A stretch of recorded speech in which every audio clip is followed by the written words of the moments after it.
अब तक की बड़ी तस्वीर जो उभर रही है, बड़ी सियासी तस्वीर इन 5 राज्यों की जानने के लिए सीधे आपको लेकर चलते हैं शोभना के पास।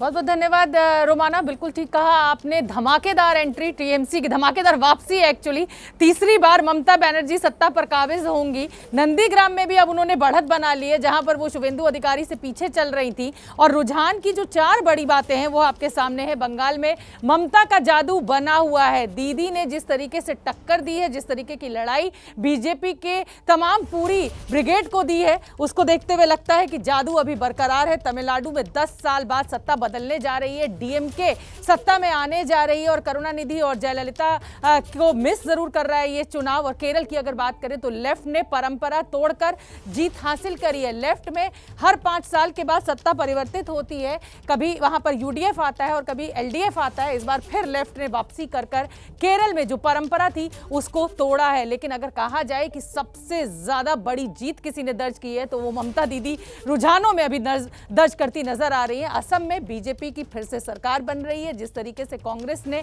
एक अच्छा गठबंधन किया था, ऐसा लग रहा था कि बीजेपी बैकफुट पर है, लेकिन बीजेपी ने अच्छी लड़ाई यहां पर लड़ी और बढ़त बीजेपी ने बनाई हुई है। पुदुचेरी की अगर बात करें तो एनडीए एक बार फिर यहां पर सत्ता में वापसी कर रहा है और राष्ट्रपति शासन के दौरान यहां पर चुनाव हुआ है। मैं एक बार रुख करना चाहूंगी सुमित और रोमाना का। जिस तरीके की लड़ाई सुमित ममता बनर्जी ने लड़ी है, उससे ये तो साफ है कि अकेली एक दुर्गा ही काफी है। जिस तरीके से बीजेपी की पूरी ब्रिगेड 1 वर्सेस ऑल।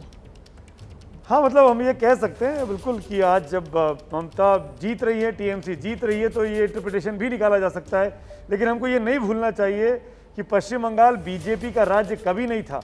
बीजेपी बीते 4-5 सालों के अंदर ही वहाँ पर ज़मीन अपनी तलाश रही है। और आज 4-5 सालों के अंदर अगर भारतीय जनता पार्टी वहाँ 70-80 सीटों तक पहुँच रही है, लेफ्ट खत्म हो जा रहा है, कांग्रेस जैसी बड़ी पार्टी जो सालों साल देश में रही वो खत्म हो जा रही है, तो साफ तौर पर इशारा कर रहा है कि बीजेपी के लिए पश्चिम बंगाल में अपनी जगह मजबूत कर रही है, बना रही है, जो उसको 2024 के लोकसभा चुनावों में भारतीय जनता पार्टी को काम भी आ सकता है।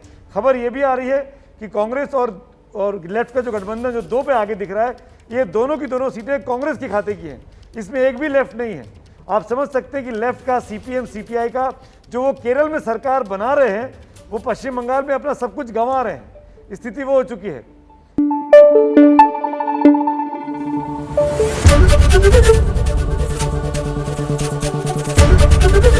एबीपी न्यूज आपको रखे आगे।